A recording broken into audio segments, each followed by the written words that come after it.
Hi, Luke Van Every here with another episode of Shoulder Physiotherapy News. Now listen, if you're like probably 10,000 or so people right now, you're thinking about entering into a body blitz, a boot camp, or a 12-week challenge to get your body right for summer. Now what I wanted to do was give you a few tips on how to safeguard your shoulders so that your shoulders don't stop you from completing a program like that. I think they're a fantastic program for you to enter into, but a real disappointment if you can't complete it because of shoulder pain. And what I do know is that shoulder pain is a big contributing factor to stopping people from completing programs. And it's usually within these first couple of months that people start to get a niggle that eventually turns into a nightmare.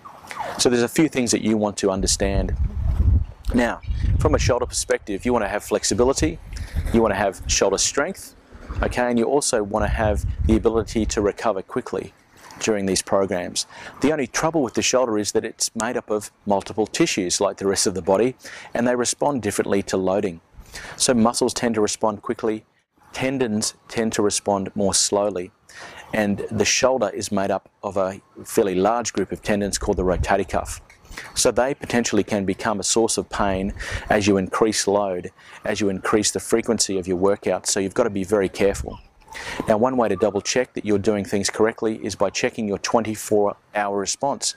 So if you do one thing today, you need to double check your response tomorrow or 48 hours later. But usually within 24 hours, you're going to get some response to loading. So it's a great idea to check that the following day.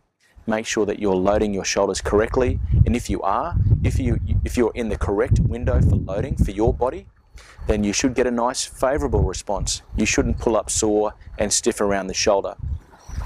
Now, if you do, you need to take some relative rest. You might gently take that next session a little bit lighter.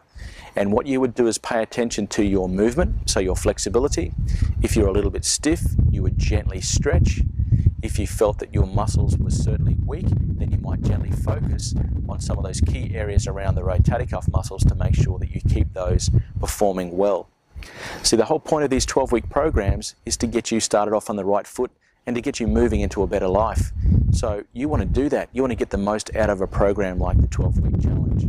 Okay, so if you take a few of these tips on board, potentially you're going to be able to do that. Now the next thing is to make sure that you're doing things at a minimum level. You only really need to do the minimum amount to get the effect that you want. So really look for that. Don't go overboard. Make sure that you're gradually progressing and that you're doing just enough to keep you moving in the direction that you want to. So you don't have to go all gung-ho. You might find that just this small amount of the program gets you the response that you want. A response in terms of increased strength, increased cardiovascular fitness, and increased flexibility.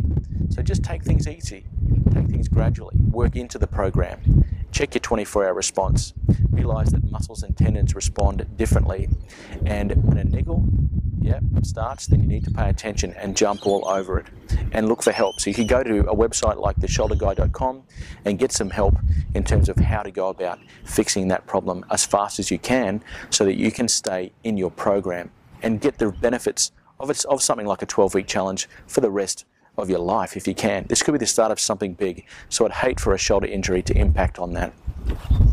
Okay, I hope these tips help you. Just in summary again, check your 24-hour response. Take things gradually, okay, and only do the minimum amount that you need. You don't need to bust a gut. Do the minimum amount to get the maximum effect that you want. I hope you enjoyed these tips. My name's Luke, I'm the Shoulder Guy, and I'll see you again on another episode of Shoulder Physiotherapy News. Bye for now.